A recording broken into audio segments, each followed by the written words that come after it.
Welcome back to more Sip the Tally, and I'm your host, Coach Evans, and we're fresh off of the power rankings, the more Sip the Tally power rankings, where you know it was fun. It was fun to do. It was a blast to do. It was hard, but it turned out good.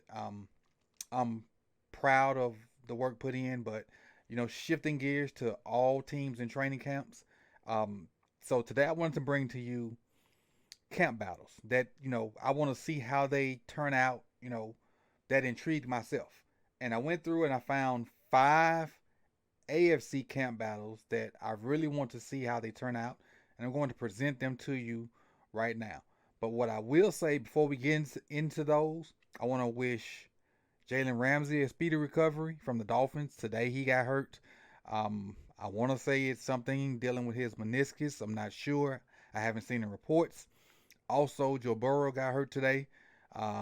They saying it's a calf strain, but the last time I heard a person have a calf strain, they end up missing a bunch of time because that calf strain led to an Achilles, and that was Kevin Durant. So I wish speedy recovery to both of those guys because I want to see them at their best throughout the 2023 NFL football season. But now let's get into the five AFC camp battles that I really want to see how they play out.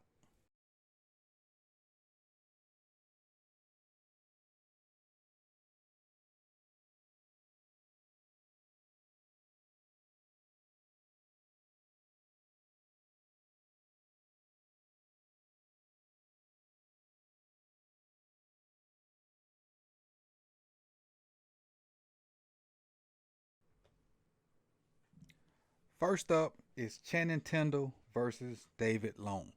Now, the Dolphins have a great array of talent defensively, defensive talent. And Channing Tindall, I think, was set to just slide into the starting role until they picked up David Long from the Titans. And Tindall has a fight on his hand. I'm gonna give you some numbers from for David Long. With the Titans last year, played in 12 games, 52 solo tackles, three QB hits, two interceptions, um, and five passes deflected. Now those are not gaudy numbers, but when you think about the numbers and compare it to Channing Tindall, that's a kind of a lot to overcome because Tindall really played only special teams. The numbers for Channing Tindall, he had one solo tackle, played in all 16 games, played a bunch of all mostly special teams, um, three total tackles, and really no other stats. The most snaps he had defensively were against the Bears when he was used as a spy versus Justin Fields, and he had one attempt at Fields when Fields tried to break out and he missed that tackle. I think Fields ended up getting about 10 or 12 yards on that play. But Channing Tindall is one of the guys that I really like coming out of the draft that I enjoyed doing draft breakdown on him. So that's why I kind of kept up with him to see what was going on with him. And I thought he was like going to be able to just ease into this role, but now he has to fight. And I found a quote from their coach expecting a huge jump from Channing Tindall, and he talked about how Channing Tindall has worked and did everything he needs to do to be in, in have a bigger role this year. But with them bringing in David Long, it's a real battle. There's a real fight for Channing Tindall to come in and not only be a special teams guy because let's think about Channing Tindall. He's tall, he's strong, and he's extremely fast for a linebacker. Extremely fast. He has all the tools to be a star. I don't know what happened to where he, you know, was just limited to special teams roles, but I'm really rooting for Channing to win this battle and hopefully have a good career. Channing, to me, I don't know him personally, but I think he's one of the guys that I root for. You just for some reason you find players you kind of attached to, and he's one of those guys I'm rooting for. So in this battle right here, I'm hoping Channing Tindall wins that battle and goes on to have a good career because Miami really has some good guys, a good group of guys on defense. All right, next up is for the Baltimore Ravens is Ben Cleveland versus I got Salah up there because I cannot say his full name, so we're gonna keep it at Salah. He's told a number of people to call him Salah. He's a rookie from Oregon, so we're gonna keep it at Salah. And John Simpson, who they acquired from the Raiders. Ben Cleveland, another Georgia guy, was on that same team with Channing Tindall. I think he came out a year before Tindall though. Um, Last year I thought being Cleveland that was his job to have, and he didn't pass the conditioning test, and some things happened where he kind of started camp late, and I think he got in the doghouse, and he never really just took the job. There were a couple games he got in and showed that he could be a road grader, especially against Pittsburgh last year, but like he never really got out of the doghouse. So circle back around to the beginning of this year, and now they're throwing like the Ravens have 4 offensive line starters coming back. The only position open is left guard, which Ben Powers left. I think he went to Denver.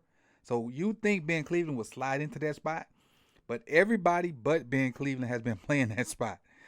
Even Salah, who's a rookie, has gotten first team reps at that spot. John Simpson has gotten first team reps at that spot.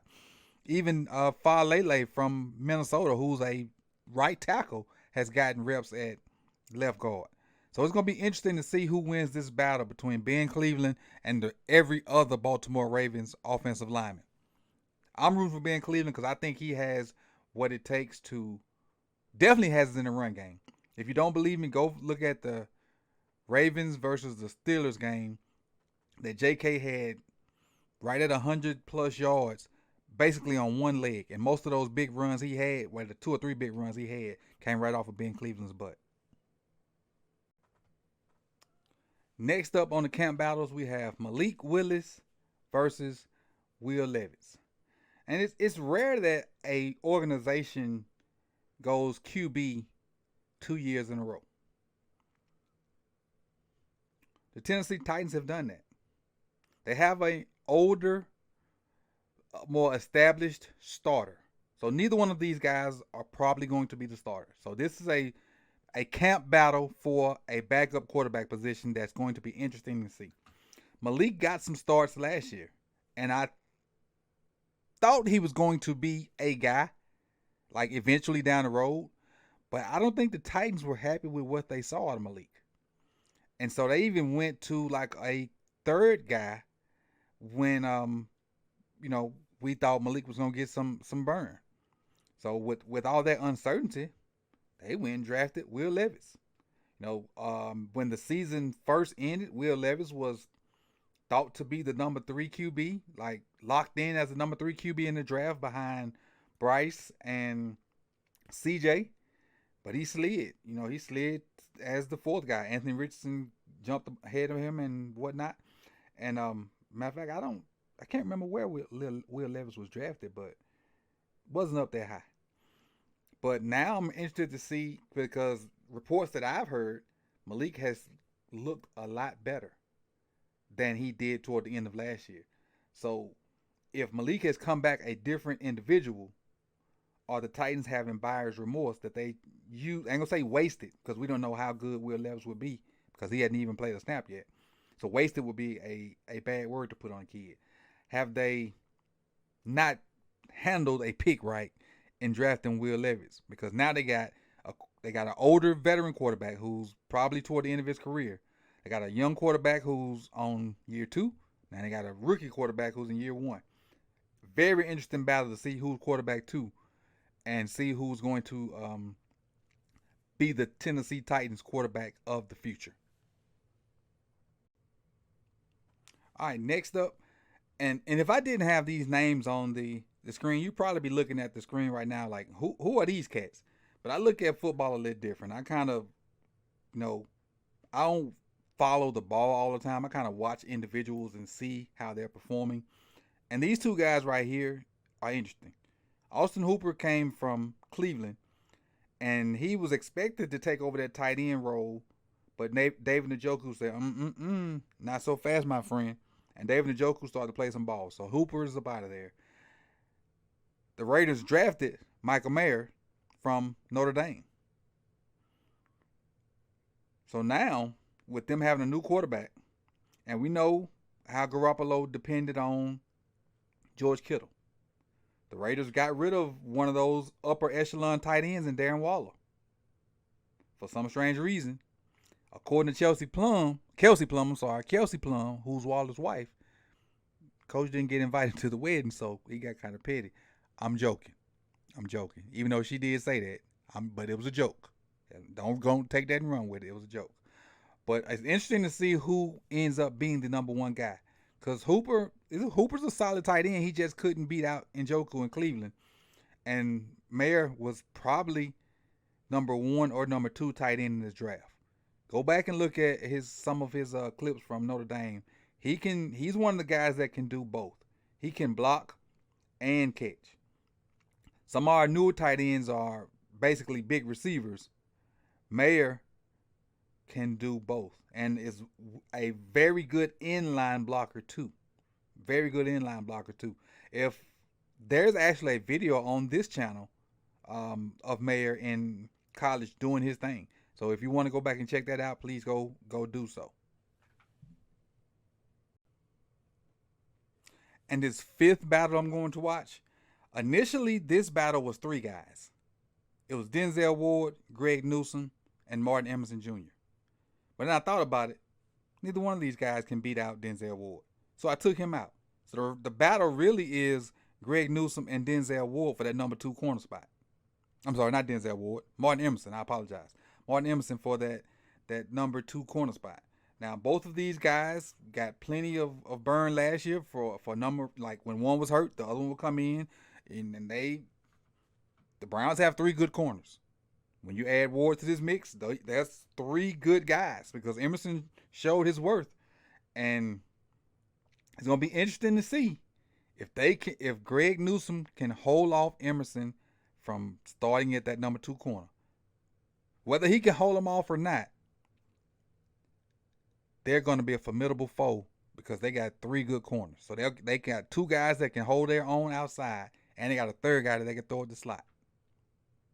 But it's going to be interesting to see if Martin Emerson, Hail State, can overtake Greg Newsome for that number two cornerback spot without there being an injury involved.